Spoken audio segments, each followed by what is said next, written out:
24-এ পার পেয়ে গিয়েছেন, পরের বার জান দিয়েও পালাতে পারবেন না। বাধা দিলে বাধ্য লড়াই, এবং সেই লড়াইয়ে আমরাই জিতব।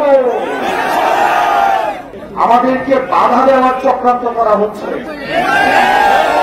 আমাদের এই পথকে রুদ্ধ করার চক্রান্ত করা হচ্ছে।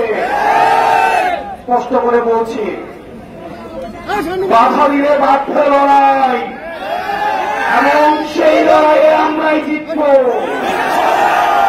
প্রিয় বরগুনার তরুণ প্রজন্ম, দীর্ঘ লড়াইয়ের প্রস্তুতি নিতে হবে।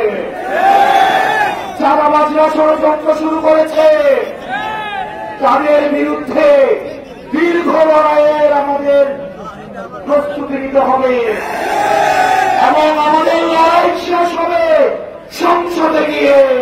আমাদের যারা সহযোদ্ধারা আমাদের বলেছে, অভ্যুত্থানের সময় এই সদর থানার ওসি সামনে থেকে আমাদের সহযোদ্ধাদের লাঠিচার্জ করেছে।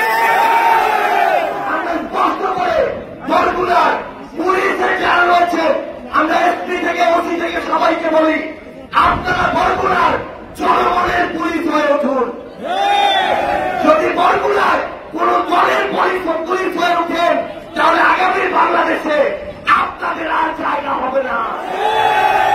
24-এ পার পেয়ে গিয়েছেন, পরের বার জান দিয়েও পালাতে পারবেন না। আমরা স্পষ্ট করে প্রশাসনের প্রত্যেকটা জায়গায় যারা আছেন, রাজনীতির প্রত্যেকটা জায়গায় যারা আছেন, আপনারা যেই দলেরই হন না কেন, চাঁদাবাজির দিন শেষ, সিন্ডিকেটের দিন শেষ, দুর্নীতির দিন শেষ, কালোহাতের দিন শেষ, মাদক ব্যবসার দিন শেষ। দিনের বেলা বড় বড় লেকচার মারবেন, আর রাতের আধারে মাদকের ভাগ দিবেন, এই দিন আর নাই।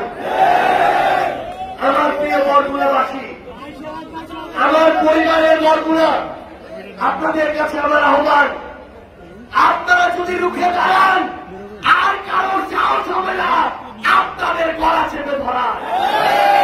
24-এ আপনারা দল মত নির্বিশেষে রুখে দাঁড়িয়েছিলেন বলে হাসিনার মতো এত বড় ফেরাউনের পতন হয়েছে।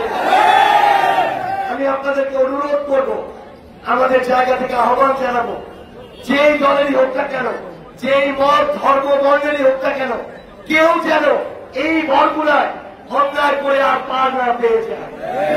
আমরা ঐক্যবদ্ধভাবে ইনশাআল্লাহ আমাদের প্রিয় বরগুনাকে, আমাদের বাংলাদেশকে সামনে দিকে এগিয়ে নিয়ে যাব। ইনকিলাব জিন্দাবাদ।